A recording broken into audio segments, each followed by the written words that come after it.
Welcome to Get Centered, a video series brought to you by Center, a software management company reinventing expense management with a card-centric approach. We call this series Get Centered because it's designed to help you and your business find the right balance in its management of travel and expense, and be better able to adapt to change through tools that drive agility and control. I'm Louise Miller, co-founder of Results Plus, a women-owned consulting firm providing thought leadership to the T&E ecosystem. Today, we're going to share insights and practical advice to help you achieve efficiency in your business. I'd like to introduce our guest today on Get Center, Steven Van Overmeiren. Steven, please share a little bit about yourself. Hi, Louise. Thanks so much. It's great to be here. As you mentioned, I'm Steven Van Overmeiren. In my current role, I lead the travel function in one of the world's largest law firms, but I've also spent time in two of the big four tech companies and a few other big T&E programs across the span of my career. I'm also very active in different industry associations and media, really trying to promote the awareness for the need to modernize our approach to T&E. I'm a bit of an evangelical in that sense. Well, Steven, I'm curious to know what you're hearing out there in terms of feedback from travelers and from other travel buyers and managers. Yeah, it's a great question. Look, I think, looking at the feedback that I hear on a day-to-day basis, whether it's internally or from peers and colleagues in the industry, there's a feedback from end users is really focused on three key things, right? It's about being simple, it's about being streamlined, and at the end of the day, wanting to have the same experience at work as they have when they're managing travel and their personal expenses as a consumer. So I think, that takes on a few different kind of forms if you want. Looking at the booking experience, travelers are used to going to the airline website, to the hotel website. They want to book on supplier.com. That's the experience they have in their personal life as a consumer, and that's what they expect out of a travel program. Yeah. I think on the simplicity side, it's also just, the massive amount of complexity that exists in the traditional corporate travel managed program. You've got not only the expense of the flight, but perhaps if you're an organization like ours that does a lot of changes, you've got 5 or 6 different fees associated with each booking. That's a lot to manage. It's a lot of complexity for the end user. In my consulting practice, we're hearing very, very similar feedback to what you're saying. I think we need to really think differently about how to balance the consumeristic behaviors corporate travelers prefer with responsible ways to manage T&E. I think it really requires us to take a look at what's changed. It's been 2 years now since corporate travelers returned to the skies. And I think that travel, once again, is the champion of business value creation for face-to-face. Road warriors are really happy about racking up those loyalty points again and getting work-life balance through taking trips with friends and family as they redeem those points. But what hasn't changed is the fact that, business travelers and finance teams have returned to their same old dull expense reporting routines. And that's a shame, right? So I think CFOs are wondering why they have to add headcount to deal with fraud and compliance. Hasn't modern tech and AI changed, their ability to do those things in an automated fashion? So I think that's frustrating. But worst of all is line of sight into what's happening with business travel. Right now, most programs have to deal with disparate data sources between their travel company, payment provider, and expense tool. So talk a little bit about that, Steven. I know you share my concern. I do, absolutely. I think you said there, perhaps worst of all. I would say from my perspective, that is that is worst of all. I think, looking across, again, both within my own program, but also speaking to colleagues from across the ecosystem, we're really dealing with a lot of disparate data sources, as you mentioned, Louise. It's about, having 4 to 6 data sources, best case scenario, in programs that are trying to bring in alternative ways of booking and managing travel to deliver on that consumer experience. Right. It could be hundreds of sources of data. And that, unfortunately, in many travel and expense programs, we don't have the resources that are necessary to really bring all those data sources together and to do something meaningful with it. It's still a bit of chaos, really. So, when I listen to you describe those challenges, it occurs to us that we really have two ends of the spectrum. One end of the spectrum is that you have a platform which can deliver a consumer grade experience from shopping to booking to payments and expense. And at the opposite end of the spectrum, you have the situation that most programs are still in, which is where you have different providers for your booking, your servicing, your expense, and your payments. And so you're the one then forced to try to figure out how to bring those disparate data sources together to really bring line of sight into spend. So thank you for your input on that. I think that's definitely a dilemma that's a priority right now to sort out. Why don't we talk for a minute about air and hotel pricing?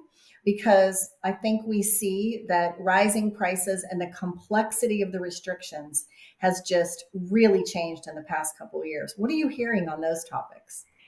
Absolutely, it's been a massive change over the past couple of years, especially coming out of the pandemic. And I think there's two key points there to touch on. Number one, pricing has gone through the roof. It continues to increase pretty aggressively, but very sporadically and hard to predict as well, which has been a challenge. I think the other issue that you mentioned, Louise, is around the complexity, right? So it's not just that prices are increasing. We can touch on that in a second, but that there's a huge number of different variables, different offers being made to each of the travelers, those each carrying different rules, different restrictions, where it's really hard even to do any kind of exception management and verification because it's impossible to replicate. As the suppliers have started to really deploy sophisticated revenue management, something that was visible to a traveler even 30 seconds ago, I might not be able to see it if I go in and replicate it. And that, of course, brings its own set of challenges. But on the pricing side, what we've been seeing and hearing from our travelers, and I hear the same from my colleagues in the industry, it's, significant opportunity is still there if you're able to book further in advance. But, that's not always possible, especially in a business that does a lot of last minute stuff like we do. I mean, one of the things that is pretty obvious is that if we can look into the trip life cycle and make it easier to understand how those changes and rules and restrictions impact our ability to manage travel and manage spend, I think would all be better off for sure. We don't want those company assets falling through the cracks, and we really don't want travelers and finance teams hunting down credits and penalties and all of the things that come with these more restrictive rules that you're talking about. Let's shift gears to talk about one of our favorite subjects, which is pre-trip approvals. What is your view on the pre-trip approvals, and where do we go from here? I think, look, it's still a very controversial topic. It's always, it makes me chuckle when we pivot to this.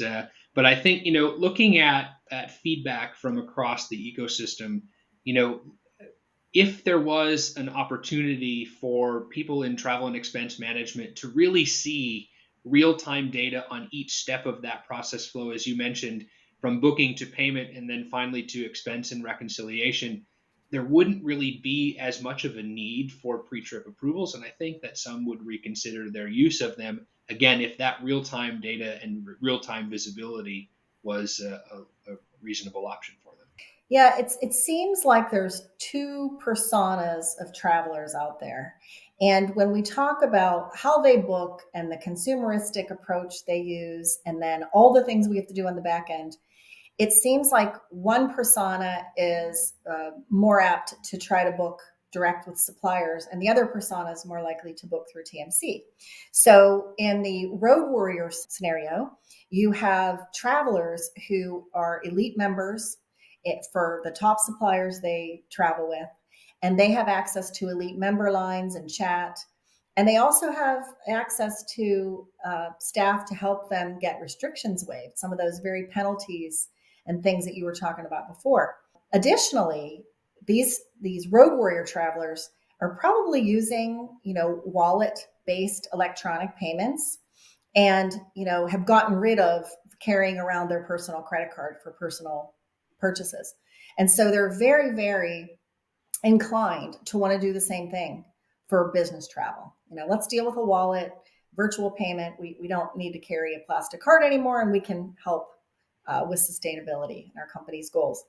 On the other hand, you have travelers who travel less often, and maybe they have the same views on the payment. They're happy to toss the corporate card and use a virtual wallet, but they still want that guidance of an online booking tool that their company's set up with single sign-on and everything. And they want to be able to talk to an agent that knows their company and knows their policy. And I think both are okay, right?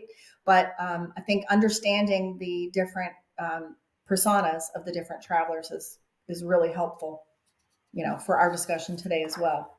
As we shift towards more integrated booking, payment, and expense platforms, travelers are more apt to follow policy when the whole process is designed around the policies. Travelers want to say good riddance to those annoying messages that tell them things like you're $10 over your single meal allowance, when the policy should have been modernized already for daily meal allowances, for example, for companies that even have those. Appropriate customization of compliance rules can make the life of the traveler, assistants in some companies when they're involved, and finance much easier. Last point on this topic, I see frowns sometimes when we talk about policy.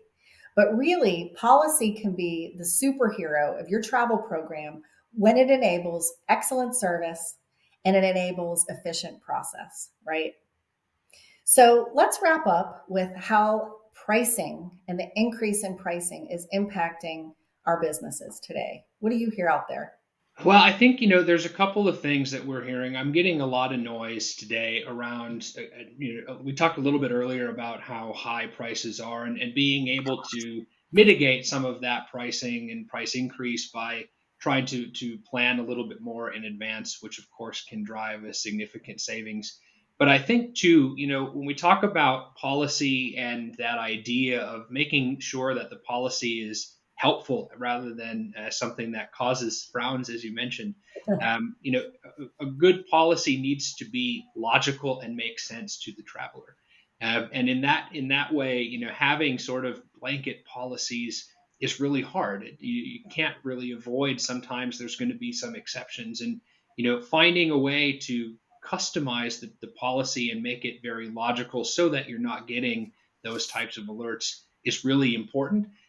But the other thing that needs to be true is that for someone in travel and expense management in the finance organization, that it doesn't become too burdensome to manage, where you've got a whole table of different levels for different cities, because those are going to change as well as the market continues to shift, right? So it's trying to find that balance, I think, of finding something that's logical and makes sense to the traveler so that it can guide their behavior, without becoming too burdensome on under-resourced teams in finance and travel and expense.